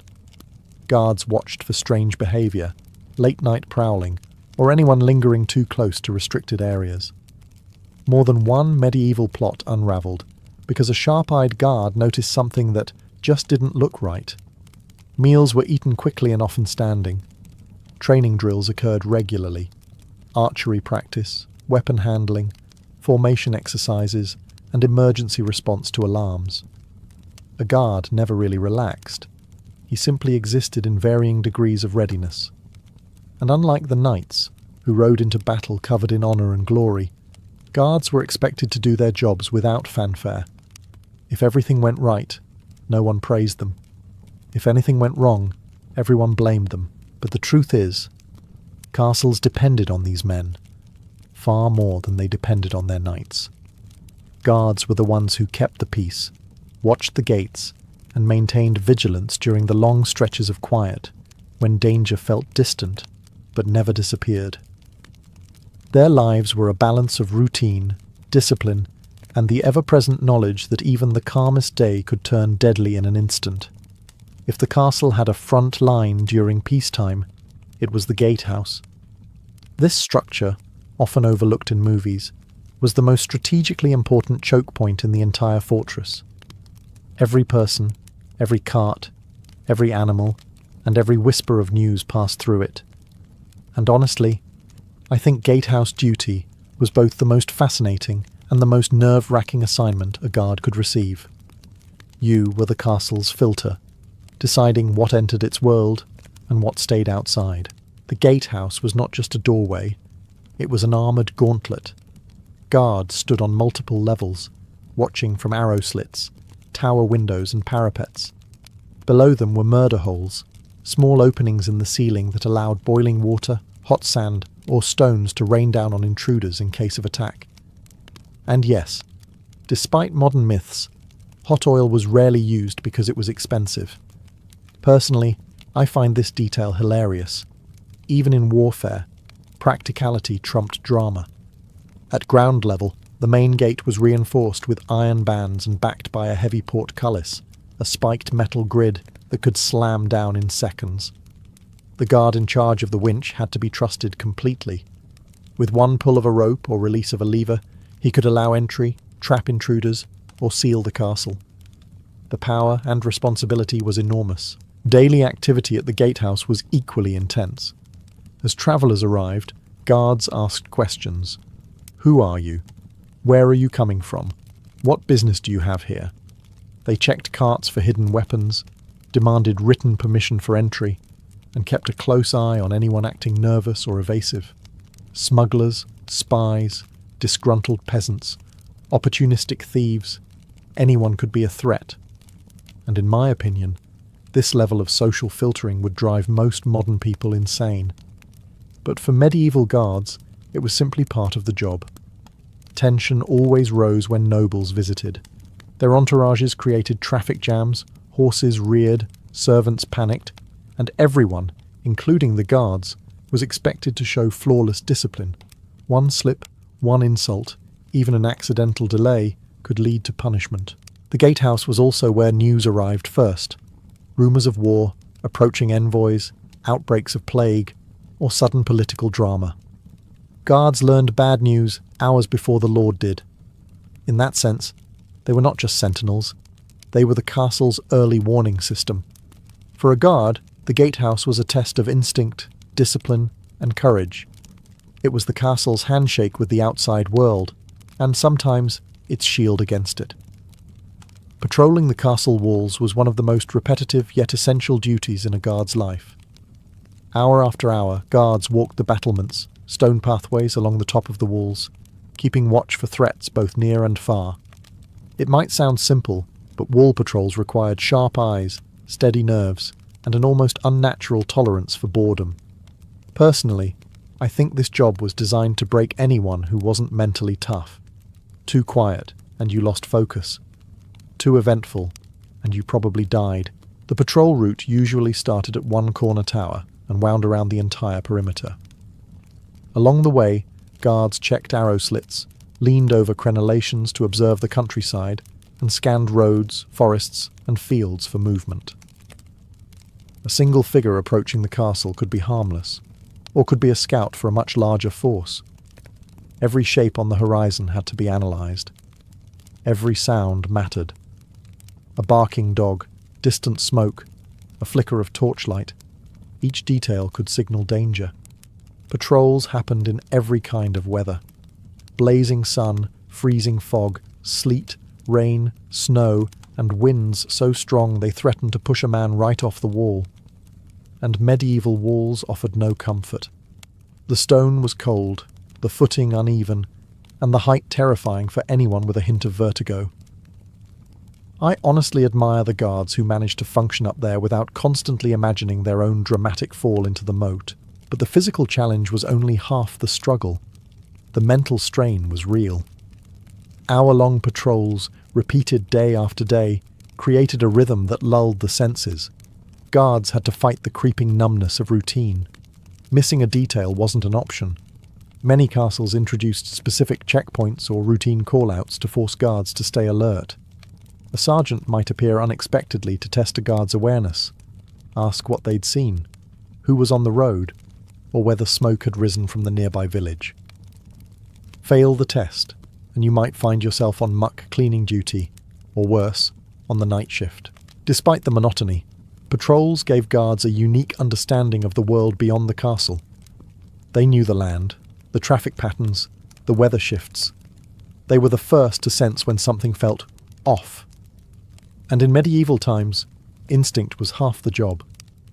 The guard on patrol had to blend discipline with intuition, scanning a landscape where danger could gather silently just beyond the trees. In the end, wall patrols were the castle's heartbeat, constant, vigilant, and utterly essential. If day patrols were tedious, night watches were downright brutal. Once the sun dipped behind the hills and the castle surrendered to darkness, everything changed. The air grew colder, sounds travelled farther, and every shadow seemed to hold a threat. In my opinion, this was the most psychologically demanding part of a guard's life. Humans simply aren't built for vigilance in total darkness, yet medieval guards were expected to perform flawlessly. Night watches were divided into shifts, often lasting 2 to 4 hours. The goal was simple: prevent exhaustion, but never let the castle go unobserved. Guards positioned themselves on walls, in towers, and at the gatehouse, each holding a lantern or standing near a brazier for warmth. Light was both a blessing and a curse. It helped guards see, but it also made them visible targets. Many chose to stand half-hidden, letting their eyes adjust to the dark instead of relying on flickering flame. Sounds became the enemy. A loose stone falling from a wall, wind rustling through trees, a fox sneaking across the outer yard. Any noise could be interpreted as a threat, and honestly, I can't blame them. In an age of constant warfare and sudden raids, paranoia was a survival skill. A guard who dismissed something strange might doom the entire castle. To stay awake, guards used tricks. Biting their tongues, pacing in circles, whispering prayers, or rhythmically tapping their weapons. Falling asleep on duty was one of the most serious offences imaginable. In some places, the punishment was public humiliation. In others, it was execution. And while that sounds harsh, a single sleeping guard could invite catastrophe. Night also masked the approach of spies or saboteurs. Intruders often moved under moonlight, hoping to slip through unguarded postern gates or shadowy corners of the wall. Guards had to be aware not only of what was outside the castle, but also what was inside. Sometimes, the greater danger came from betrayal. Servants bribed to open doors, conspirators whispering in stairwells. I personally think this internal threat was even scarier. You could prepare for enemies outside. You couldn't prepare for a friend suddenly turning traitor. Despite the fear, guards adapted. Their senses sharpened. Their instincts refined. Over time, night itself became a familiar companion. A vast, silent battlefield they learned to navigate.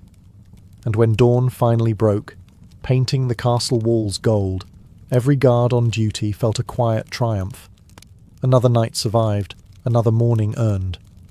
In a world without electric lights, radios, or surveillance cameras, medieval castles relied heavily on systems of identification, passwords, signals, and coded routines that told guards who belonged and who absolutely did not. And honestly, I think this is one of the cleverest and most underrated parts of castle security. People imagine medieval warfare as pure brute strength, but the truth is, intelligence and subtlety were just as important. The nightly password, sometimes called the watchword, was essential. Every guard on duty learned it at the start of the evening, whispered from sergeant to soldier, always out of earshot of strangers. Anyone approaching after dark, whether a messenger, a patrolling guard, or even the castle lord himself, had to know the password. If they didn't, spears came down, arrows were knocked, and negotiations became very uncomfortable very fast. Personally, I love how democratic this system was. Even a noble could be challenged by a low-ranking guard if protocol demanded it. But passwords weren't the only safeguard. Guards also used visual signals, a raised torch, a waved lantern, or a sequence of horn blasts. These allowed quick communication across the walls and courtyard. A single horn might signal a returning patrol. 2 horns could announce unknown visitors. 3 horns, that usually meant trouble. The efficiency of this system always impresses me. Without technology, they still created reliable communication networks. There were also routines designed to expose imposters. Some castles required guards to walk specific paths at specific intervals. If a patrol didn't appear when expected, something was wrong. Others used call and response phrases shouted across battlements. One guard would call out a line, and the next tower over responded with its matching phrase. This prevented attackers from quietly replacing or killing a watchman without detection.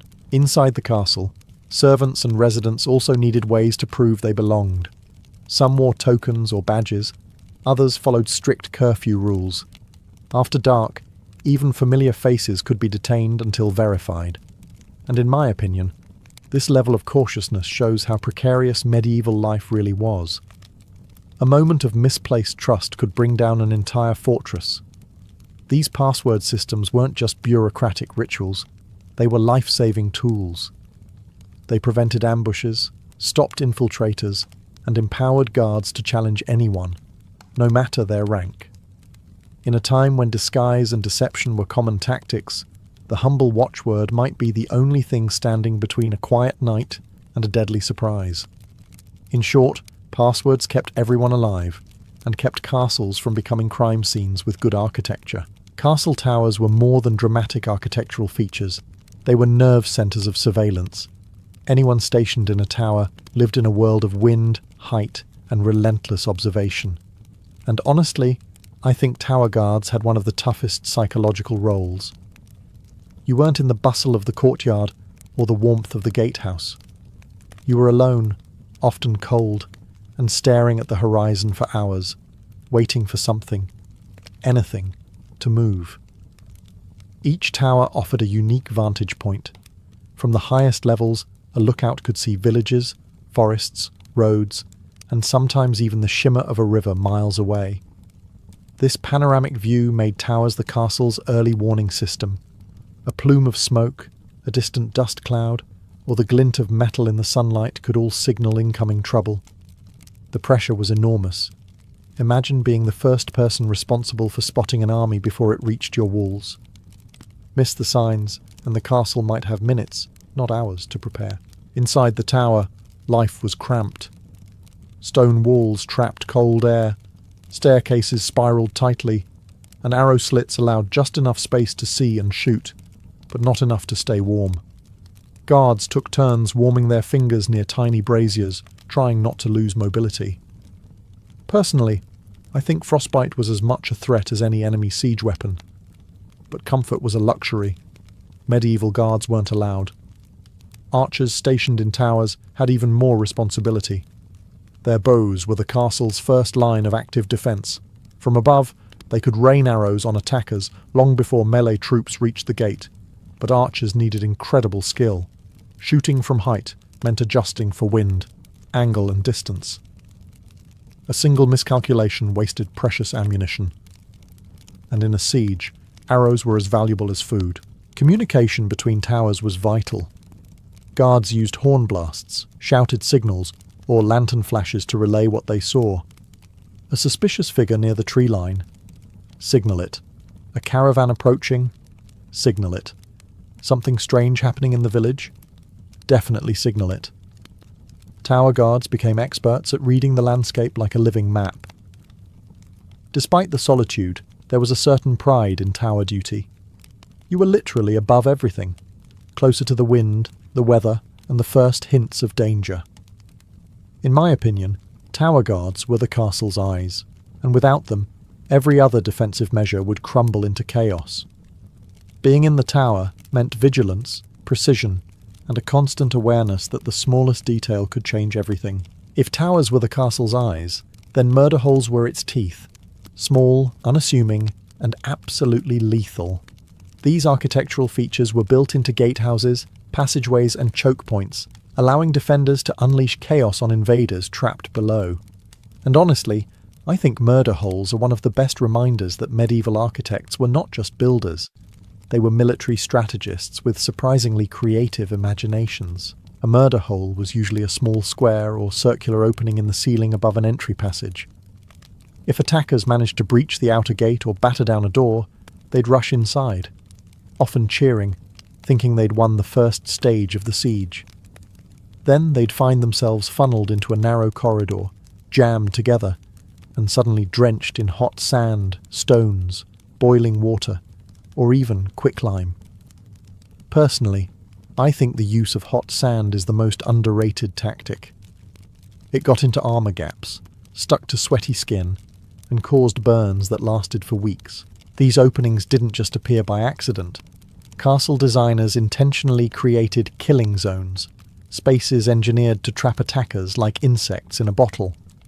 The gatehouse was usually the worst of these. Defenders could fire arrows through arrow slits, pour liquids from murder holes, and drop heavy objects from hidden ledges. The geometry was brilliant, narrow enough to bottleneck enemies, tall enough to create vertical attack angles, and winding enough to confuse anyone charging forward. Trapdoors served a similar purpose. Some were simple wooden panels that could be pulled open to drop enemies into pits. Others were disguised beneath straw, dirt, or even decorative flooring. The goal wasn't always to kill, it was to separate, delay, or disorient attackers. Imagine running into a castle hallway, adrenaline pumping, and suddenly the ground beneath you disappears. It's chaotic, humiliating, and extremely effective. What I personally love about these features is how psychological they were. Even skilled soldiers hesitated before entering a castle's inner passages. They'd glance upward, tap the floor with a spear, or hug the wall to avoid imaginary traps. The fear alone slowed an assault significantly, buying defenders precious time. Murder holes and trapdoors weren't just gruesome, they were strategic masterpieces. They turned the castle itself into a weapon, allowing a handful of defenders to hold off dozens or even hundreds of attackers. And in a world where manpower was limited and sieges were brutal, that advantage could mean the difference between survival and annihilation. In short, medieval castles didn't play fair, and that was exactly the point. While castle walls and towers protected against armies outside, many medieval lords feared something far sneakier: threats from within. A castle was a small, bustling ecosystem. Servants, cooks, blacksmiths, cleaners, knights, visiting nobles, wandering musicians, clergy, merchants, messengers, stable boys, and prisoners. That meant one terrifying truth. If someone inside wanted to sabotage the place, they had endless opportunities. And honestly, I think this internal danger was far scarier than any siege engine parked outside the gate. Guards were trained not only to watch for enemies in the forests, but also for suspicious behavior in the halls. A servant loitering where they shouldn't be. A scribe suddenly taking an interest in guard rotations. A visiting merchant asking too many questions. Even trusted retainers could be bribed by rival lords.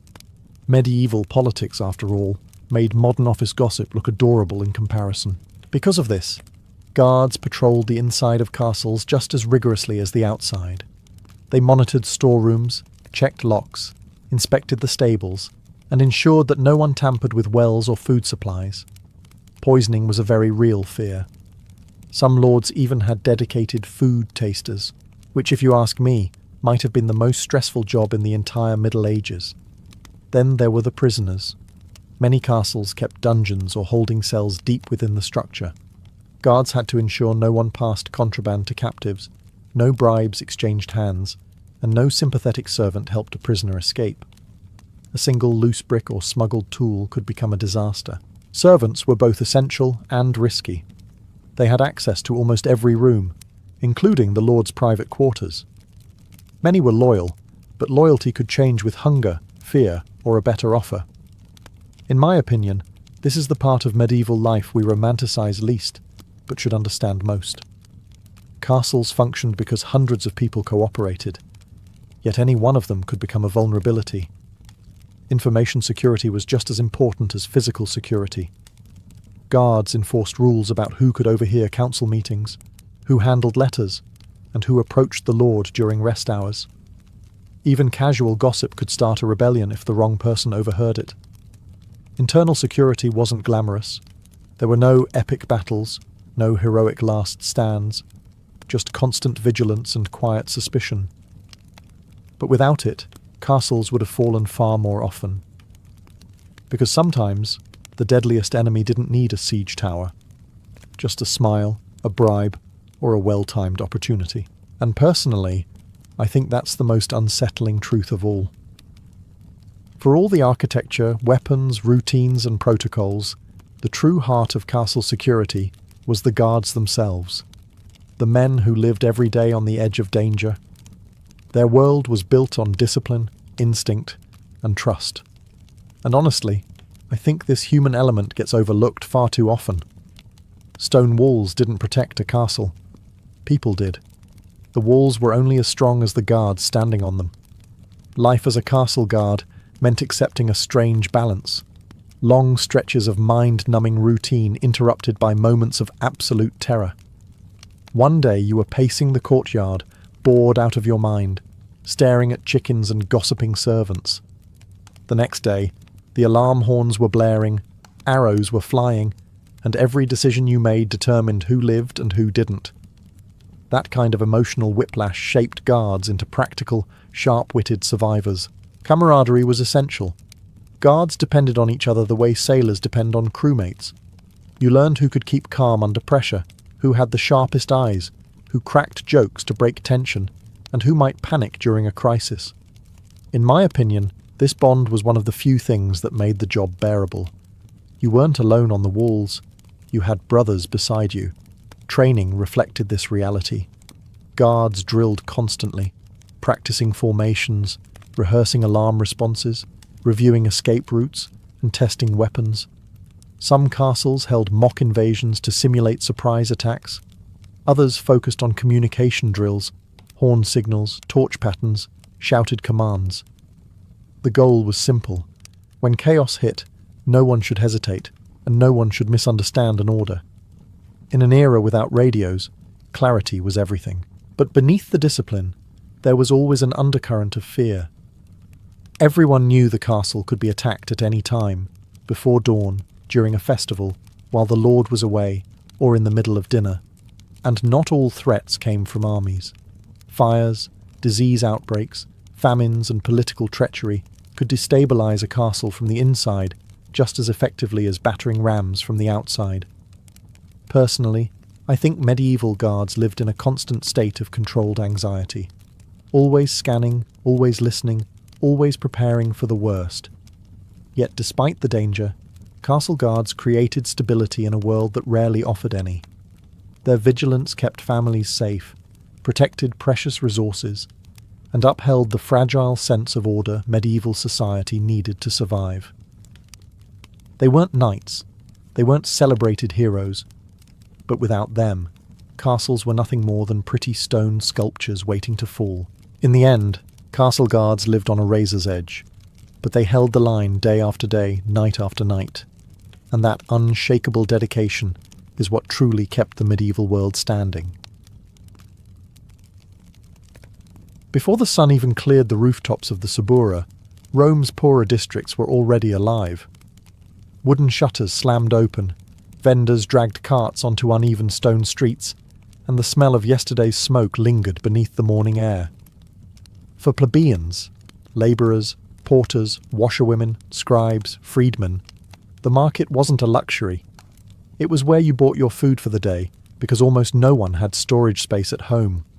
And honestly, I think this alone tells you everything about daily Roman life. Survival was a daily negotiation. Bread sellers opened earliest. The moment their ovens released the first round loaves, customers crowded around, some still tying their tunics, others clutching a single bronze coin that determined whether they'd eat that morning. Beside them, fruit vendors arranged piles of figs, dates, and olives on rough wooden boards. Nothing was washed, nothing was polished. Rome didn't do presentation. If it was edible, someone would buy it. The noise built quickly.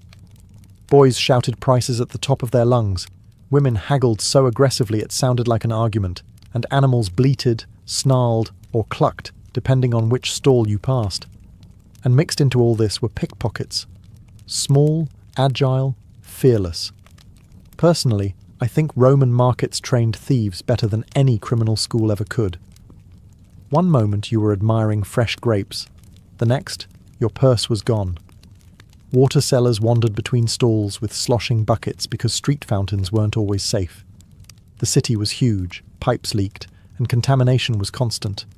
Clean water was a gamble. Cheap wine, surprisingly, was often safer than water, which explains why so many Romans walked around slightly buzzed before noon. Every sense was assaulted. The clang of metal cups, the bark of vendors, the smell of frying fish or roasting nuts, the sting of smoke from charcoal braziers. Rome was never quiet, never still. But beneath the chaos was rhythm, a strange order only locals understood. Everyone had their preferred stall, their trusted cellar, their daily routine. And for plebeians, the market was more than a place to shop. It was where news spread, gossip flourished, alliances were made, and life unfolded one noisy morning at a time. In a city of 1 million souls, the market was the beating heart, and it started pumping before the sun even thought about rising. If the open-air stalls were the lungs of the Roman market, the tabernae were its stomach, narrow, smoky, always packed, and always loud. These tiny street shops lined major roads and alleyways, each one barely large enough for a counter, a few clay jars, and a very sweaty owner shouting over customers. Honestly, I think Rome invented fast food culture centuries before modern cities. They just replaced plastic wrappers with wooden bowls and swapped soda for cheap watered wine. Inside a taberna, you'd find food that was hot, simple and filling. Lentil stew, grilled sausages, olives soaked in brine, fried fish, chickpea porridge, leftover cuts of meat simmering in wine sauce, or flatbread sprinkled with herbs. Most plebeians didn't have kitchens at home, no ovens, no space, sometimes not even a proper hearth. So street food wasn't a treat, it was survival. A day without a tab and a meal usually meant a day without eating. The smell hit you first. Smoke from charcoal braziers mixed with garlic, oil, and the slightly worrying scent of fish that probably should have been sold yesterday. Personally, I think Roman food safety standards would give modern health inspectors a heart attack. But Romans had strong stomachs, or at least they pretended to. The vinum, or cheap wine, was everywhere. Served in clay cups from massive amphorae, it was almost always diluted, flavoured with herbs, or mixed with honey. Pure, unwatered wine was considered barbaric, something only Celts or drunks would drink. Still, Taberna wine was notorious for being low quality, often fermented too long or mixed with questionable additives. But for a few coins, it warmed your chest and helped you forget you lived in a noisy tenement that might collapse at any moment. Honestly, who could blame them? Tabernae were social hubs too. Labourers discussed wages, gamblers argued over dice games, and street philosophers preached loudly to anyone who didn't ask. It was messy, crowded, and borderline unhygienic, but it was where life happened. Deals were made. Fights broke out. Friendships were forged over steaming bowls of stew. And hovering somewhere in the background? Thieves. Always thieves. A distracted eater was easy prey, and crowded spaces made escape effortless. In the end, the taberna was more than a place to eat. It was where the city's pulse could be felt, tasted, and smelled. Rome may have ruled an empire, but it survived one bowl of street stew at a time. If you want to understand Roman street life, don't look at the buildings, look at the vendors.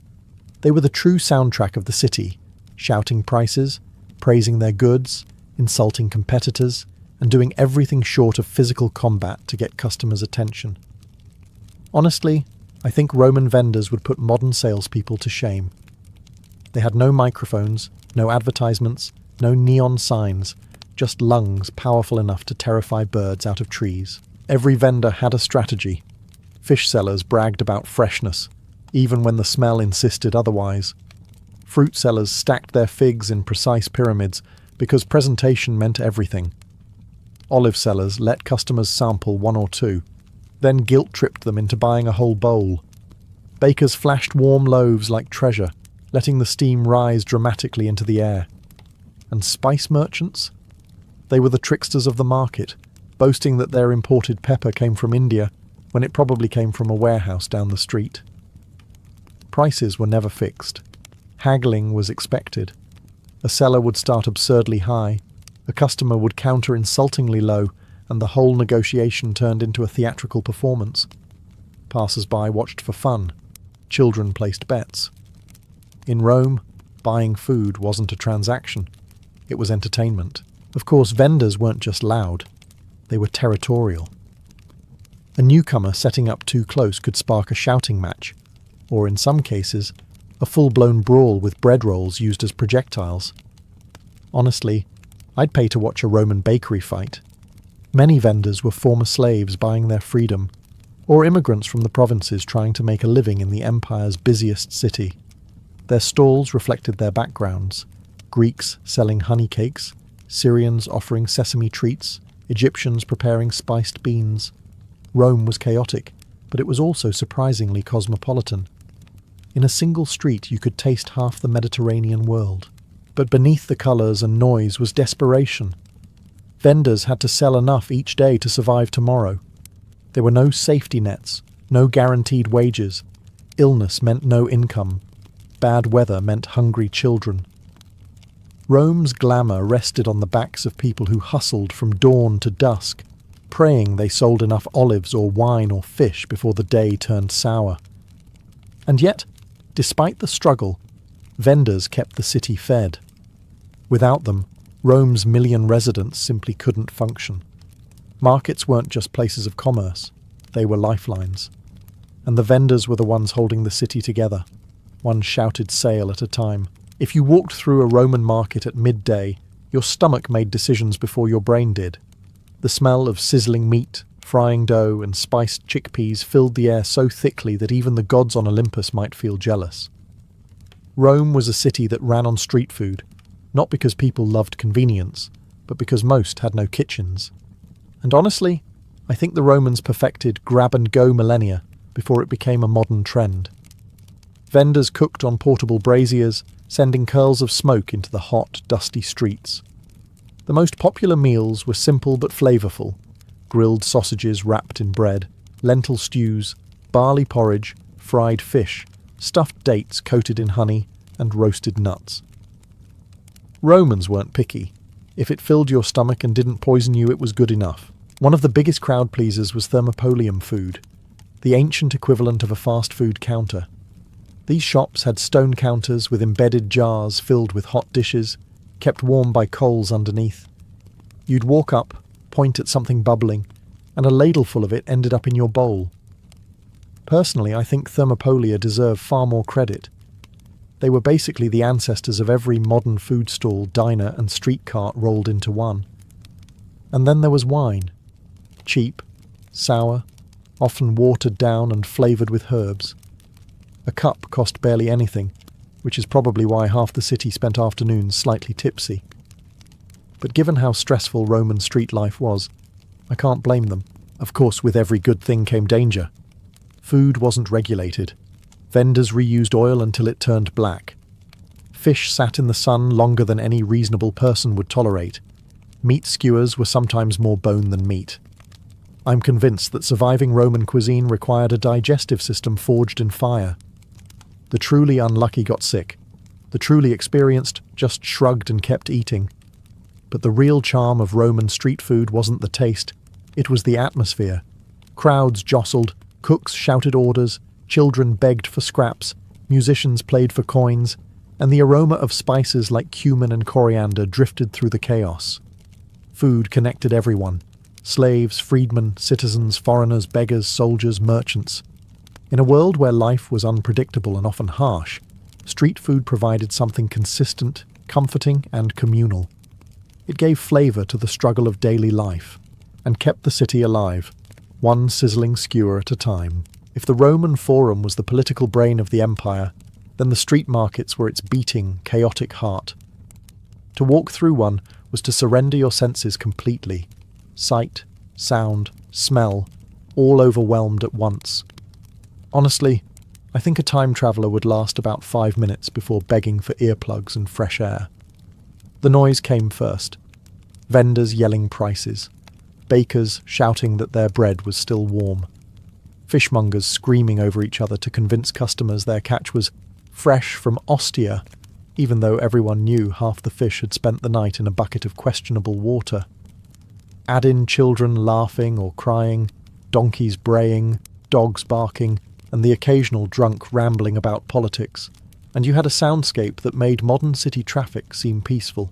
Then came the crowds. People didn't walk in straight lines. They flowed like water in unpredictable currents. One moment you were squeezed between two women balancing baskets on their heads.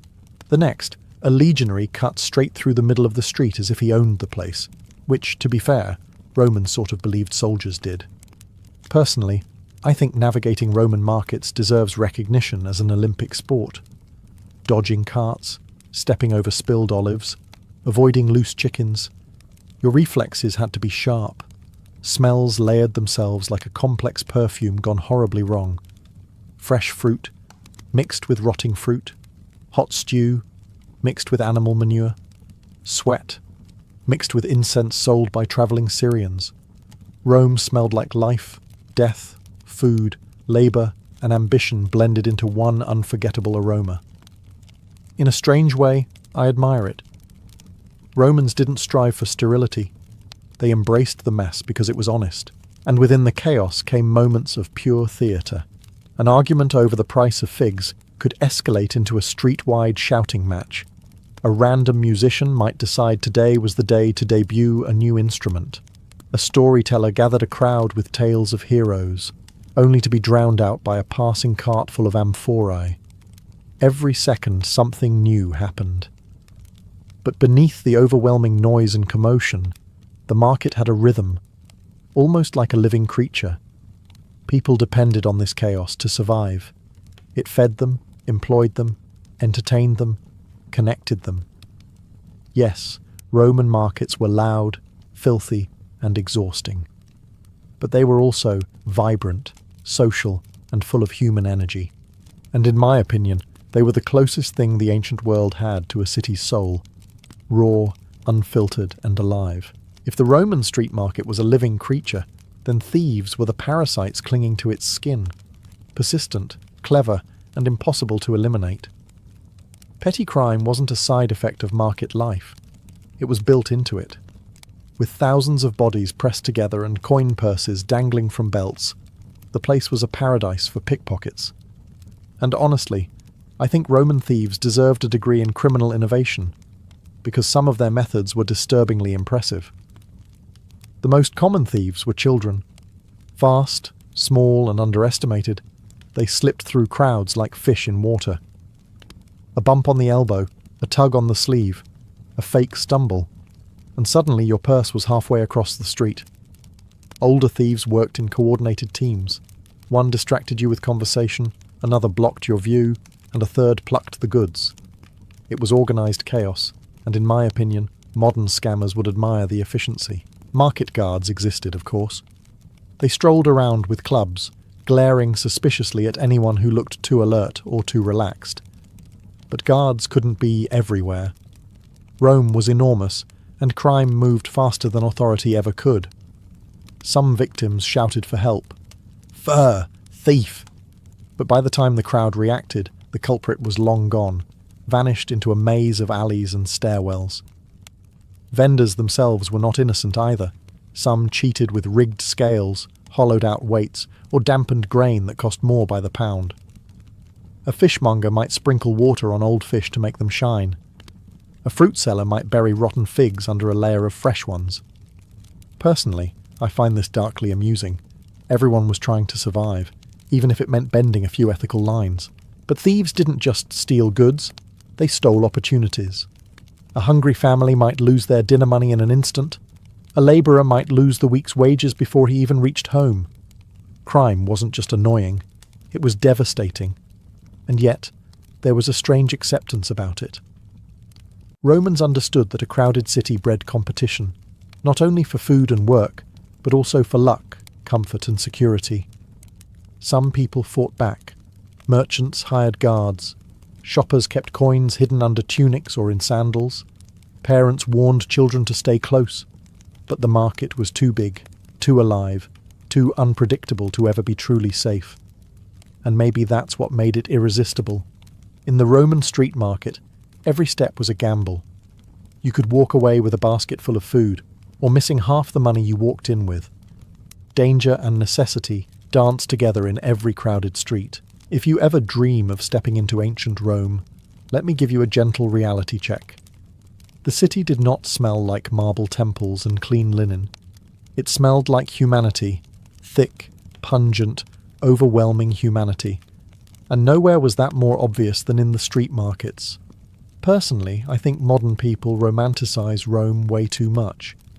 If you dropped them into a real Roman market for 5 minutes, half would faint and the other half would run back to the time machine. Let's start with the streets themselves. Rome had hundreds of thousands of residents, but no garbage trucks, no sewer grates, and no city-wide cleaning schedule. Waste piled up in corners, food scraps rotted on stone, and stray animals wandered around contributing their own gifts. Add in spilled wine, fish guts, urine. Yes, public urination was completely normal, and smoke from 1,000 charcoal braziers, and the air became a swirling cloud of smells both delicious and horrifying. The noise wasn't any gentler. People shouted constantly, not because they were angry, but because you simply couldn't hear otherwise. Vendors hollered prices, children screamed while playing tag, carts rattled over stones, dogs barked, and the occasional rooster crowed loudly for absolutely no reason. And since Rome had no noise regulations whatsoever, The market was a sound explosion from dawn to dusk. Honestly, I think Romans developed superior lungs and thicker patience just by living there. And then there was the filth underfoot. Sludge formed where water runoff mixed with organic waste. Sandals slipped, tunics got dirty. You had to watch where you stepped, and even then, you'd probably step in something questionable. Public slaves sometimes swept, but only when someone complained loudly enough. Otherwise, Rome relied on sun, time, and sheer optimism to deal with its mess. Yet, and here's the strange part, people loved the markets anyway. The smells and noise were part of the rhythm of Roman life. They meant the city was alive, not dying. They meant trade was moving, fires were burning, pots were cooking, animals were living. To Romans, discomfort was simply the price of civilization. From a modern perspective, it sounds chaotic, maybe even unbearable. But from a Roman perspective, this was the pulse of the empire. Filthy, loud, crowded, and full of opportunity. In its own messy way, the market's filth was a reminder of Rome's greatest paradox.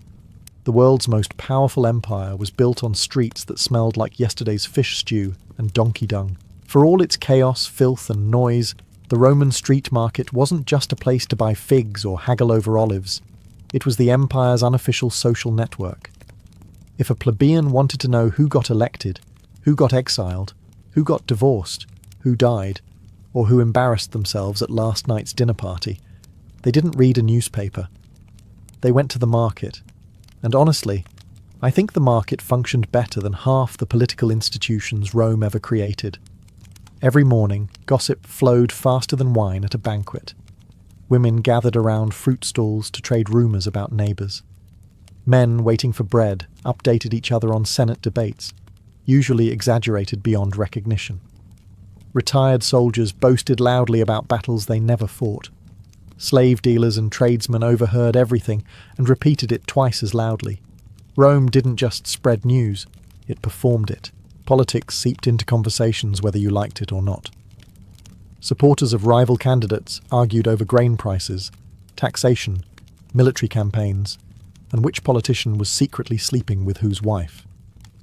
These debates could get heated, sometimes too heated. Fistfights in the middle of the market were treated like spontaneous entertainment. Personally, I think Romans invented political commentary by accident. Half their arguments sound exactly like modern online comment sections. But the market wasn't only about drama. It was also where relationships formed.